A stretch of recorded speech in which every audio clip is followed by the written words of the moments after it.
नमस्कार दोस्तों, आप सभी का एक बार फिर से स्वागत है हमारे चैनल भक्ति ज्ञान में। आज सुनते हैं गुरुवार की व्रत कथा। दोस्तों, प्राचीन काल की बात है। किसी राज्य में एक बहुत बड़ा प्रतापी और दानवीर राजा राज करता था। वह प्रत्येक गुरुवार को व्रत रखता और भूखे और गरीबों को दान देकर पुण्य प्राप्त करता। लेकिन यह बात उसकी रानी को अच्छी नहीं लगती।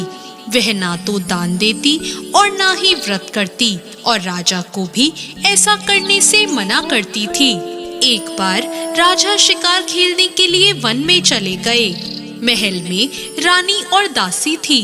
उसी समय बृहस्पति देव साधु का रूप धारण करके राजा के दरवाजे पर भिक्षा मांगने आए।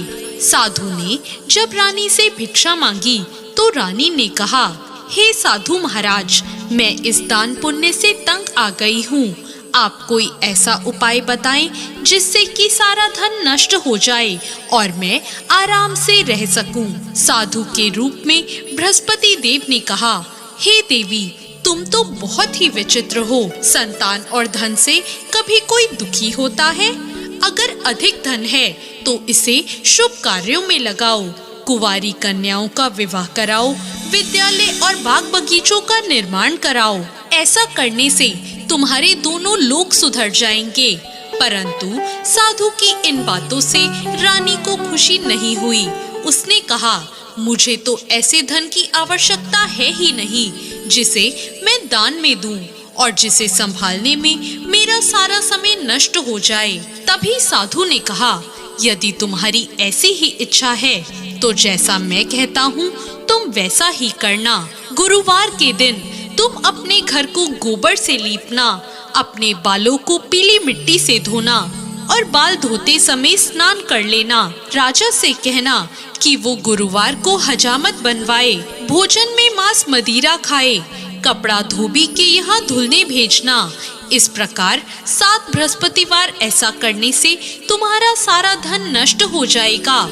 इतना कहकर साधु रूपी बृहस्पति देव अंतर ध्यान हो गए। साधु के कहे अनुसार बातों को पूरा करते हुए रानी को केवल 3 ही बृहस्पतिवार बीते थे कि राजा की सारी धन संपत्ति नष्ट हो गई और भोजन के लिए भी राजा रानी का परिवार तरसने लगा।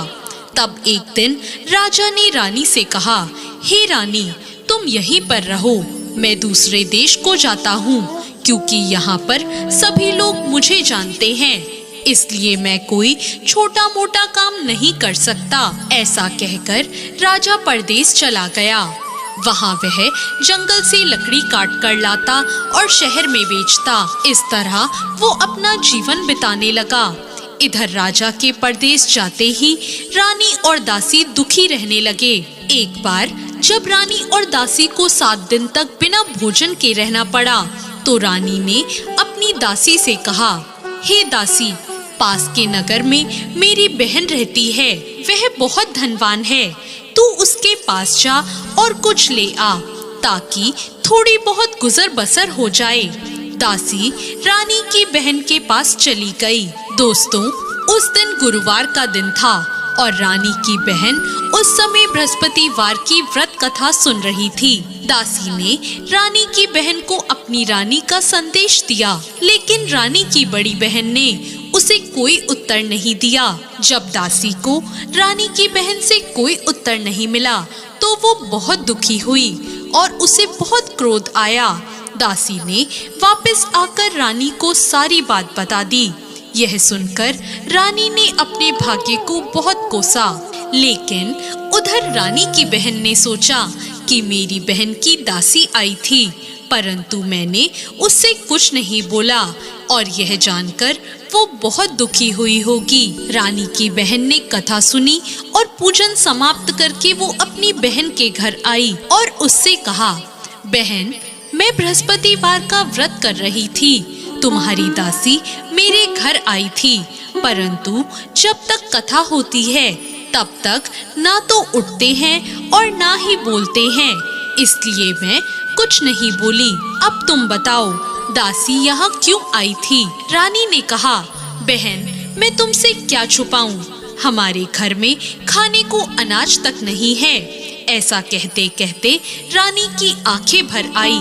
उसने दासी समेत पिछले 7 दिनों तक भूखे रहने की अपनी बात बताई। रानी की बहन ने ये सब जानकर कहा, देखो बहन, भगवान बृहस्पति देव सबकी मनोकामना पूर्ण करते हैं। देखो, शायद तुम्हारे घर में अनाज रखा हो। पहले तो रानी को विश्वास नहीं हुआ, पर बहन के आग्रह करने पर उसने अपनी दासी को अंदर भेजा तो उसे सचमुच अनाज से भरा एक घड़ा मिल गया। यह देखकर दासी को बड़ी हैरानी हुई। दासी ने रानी से कहा, हे रानी, जब हमें भोजन नहीं मिलता तो हम व्रत ही तो करते हैं, इसलिए क्यों ना इनसे व्रत और कथा की विधि पूछ ली जाए ताकि हम भी व्रत कर सकें। तब रानी ने अपनी बहन से बृहस्पतिवार की व्रत कथा के बारे में पूछा। रानी की बहन ने बताया, बृहस्पतिवार के व्रत में चने की दाल और मुनक्का से भगवान विष्णु का केले की जड़ में पूजन करें और दीपक जलाएं, व्रत कथा सुने और पीला भोजन ही ग्रहण करें। इससे बृहस्पति देव प्रसन्न होते हैं। उन्हें व्रत और पूजन की विधि बताकर रानी की बहन अपने घर लौट आई। 7 दिन के बाद जब गुरुवार आया तो रानी और दासी ने व्रत रखा। घुड़साल में जाकर चना और गुड़ भी लेकर आई। फिर उससे केले की जड़ और विष्णु जी का पूजन किया।